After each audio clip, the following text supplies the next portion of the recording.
बाबा का स्नेह और मेरे प्रति उनकी चिंता। मैं उत्तर भारत में कार्यरत था। एक दिन गिर पड़ने से मेरा पैर टूट गया। कहने की आवश्यकता नहीं कि मैं चल फिर नहीं सकता था। सौभाग्यवश एक मार्गी के घर के सामने यह घटना हुई। वह पूर्वी दिल्ली के भुक्ति प्रधान थे। उन्होंने चिकित्सा की व्यवस्था की। मैं तब तक उनके घर पर ठहरा जब तक अपने पैरों पर खड़ा नहीं हो गया। उस बीच मैंने उनके घर को साधना शिविर में बदल दिया। दोनों वक्त नियमित साधना के साथ भरपूर कीर्तन भी होता था।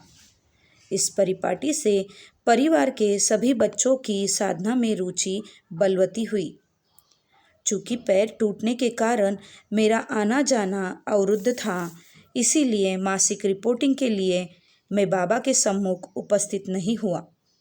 रिपोर्टिंग के समय बाबा को हमारे विषय में किसी ने सूचना नहीं किया, परंतु हमारे आचार्य असीमानंद ने यह सूचना बाबा को दी।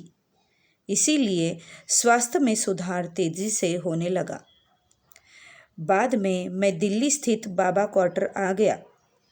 पूर्ण स्वास्थ्य लाभ के लिए कुछ माह यहाँ ठहरा। बाद में बाबा दर्शन हेतु कलकत्ता गया। बाबा जब अपने कक्ष से बाहर निकले तो हम सभी साष्टांग प्रणाम किए। मेरे पैर में अभी दर्द रहता था।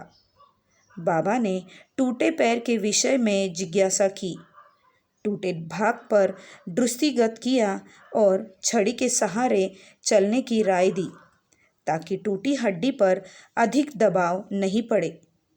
बाबा द्वारा दिए गए सुझाव के अनुसार मैं छड़ी के सहारे चलने लगा। अपने आचार्य असीमानंद अवधूत से मैं मिलने गया। उस समय वह पौधों के प्रभारी थे। बाबा के लिए जिन पौधों को मैं लाया था उसे उन्हें देने गया। जब मैं उनके साथ था तो उन्होंने एक रोचक बात बताई। प्रतिदिन दादाजी घंटों बाबा के साथ व्यतीत करते थे। चूँकि वह पौधों के इंचार्ज थे, इसीलिए प्रातः दादाजी से ही रिपोर्टिंग प्रारंभ होती थी। बाबा सर्वज्ञ है। एक दिन बाबा ने उनसे मेरे विषय में पूछा। उन्होंने बाबा को बताया कि पैर टूट जाने के कारण वह आपके दर्शन के लिए कलकत्ता नहीं आ पाए।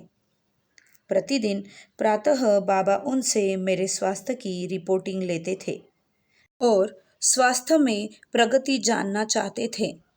6 माह तक निरंतर बाबा पूछताछ करते रहे, उतने दिन जितने दिन मैं उनसे दूर था।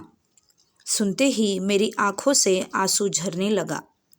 बाबा का स्नेह तथा उनकी चिंता बहुत ही गहरी है। मनुष्य के लिए इसे भांप पाना असंभव है। उनका स्नेह और उनकी चिंता हम सभी के लिए है। उनके स्नेह की अनुभूति बाबा नाम केवलम कीर्तन गाकर, उसके धुन पर नाचकर तथा उनका ध्यान करने पर ही हो सकती है। वही सच्चे मित्र है।